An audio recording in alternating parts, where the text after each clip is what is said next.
The United States of America is the most powerful country in the world, and until January 2021, a glass ceiling persisted in this country.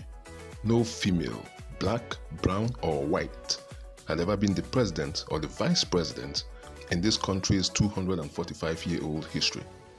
But on the 20th of January 2021, this lady you see taking an oath crashed through one of these barriers.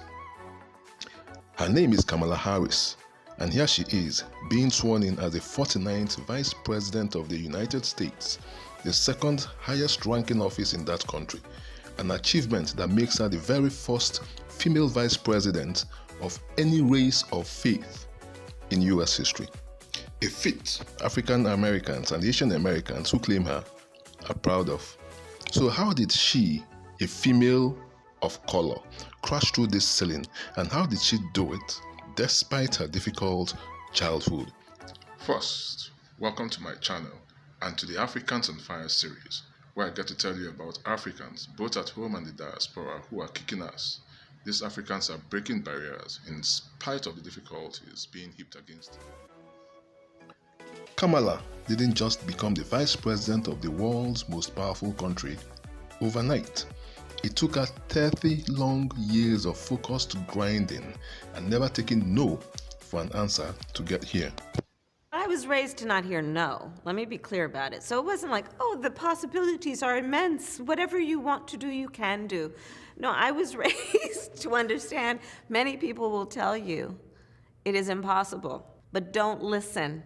I mentor a lot of people, and I tell them that there will be people who will say it's not your turn, it's not your time, no one like you has done it. And I'll tell them, and don't you listen? And then I will go on to tell them, I eat no for breakfast. Kamala's journey started with her birth in Oakland, California on the 20th of October 1964 to immigrant U.S. scholars Donald Harris, her Jamaican father, and Shyamala Gopalan, her Indian mother.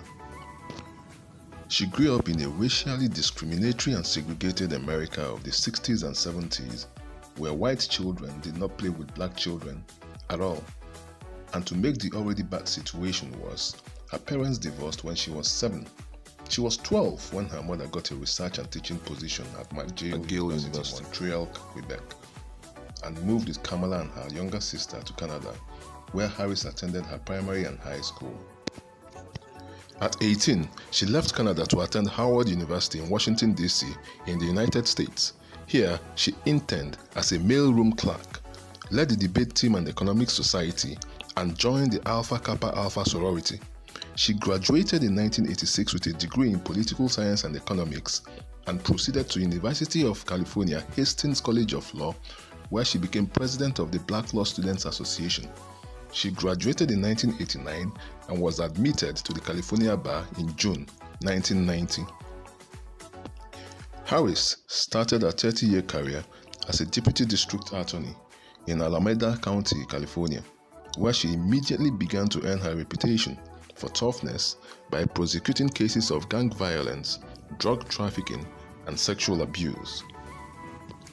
This work ethic enabled her rise to San Francisco's assistant district attorney and to become the very first person of color, male or female, to be elected district attorney of San Francisco in 2004. In 2007, she ran unopposed for a second term.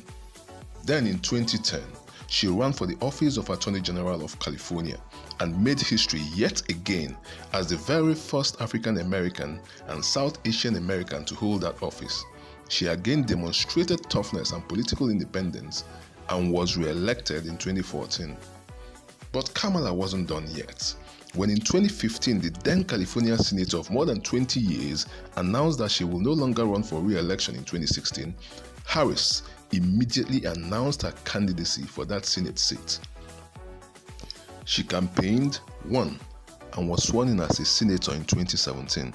The next year, she was appointed to the State Judiciary Committee, where she gained national profile for her pointed questioning of Trump administration officials during Senate hearings. On January 21st, 2019, she announced her candidacy for the presidency of the United States of America in the upcoming 2020 presidential elections and promptly started her campaign. But on December 3rd, 2019, she withdrew her campaign, citing a shortage of funds. Then in March 2020, Kamala Harris endorsed Joe Biden for the president. When Joe Biden won a landslide victory in the Democratic Party nomination, he announced that he will pick a woman to be his running mate. Harris was amongst the 6 women tipped as contenders for this position, and on the 11th of August 2020, Biden chose Harris as his running mate. The Biden-Harris ticket will go on to win the US 2020 presidential election, and an ecstatic Kamala made this viral call to Joe Biden to congratulate him. We did it, Joe. You're gonna be the next president of the United States. So that's how Kamala Harris became the current vice president of the United States. You've just seen why you shouldn't buy into the narrative that it's impossible to become whatever you want to be just because of the color of your skin or even your background. Difficult, yes, but not impossible. Always remember, Kamala Harris eats no for breakfast, and if she could do it, so can you.